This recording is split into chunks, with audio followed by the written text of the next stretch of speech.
જય કિસાન મિત્રો,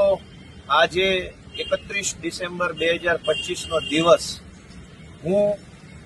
અને આપણા સૌના લોકપ્રિય યુવા નેતા, ખેડૂતોની લડાઈ લડતા જેઓ હજુ પણ જેલમાં છે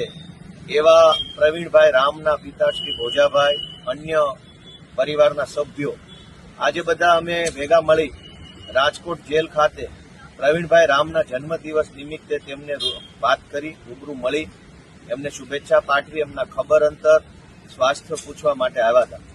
શરૂઆતમાં અમે અહીંયા મેઇન ગેટ ઉપર ફોર્મ ભર્યું, બધી વિગત આપી, તો અમને મેઇન ગેટથી જવા દીધા,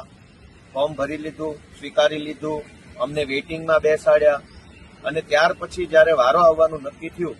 ત્યારે અંદરના અધિકારી એવું કીધું કે ગોપાલ ઇટાલિયાને મળવા દેવામાં નહીં આવે,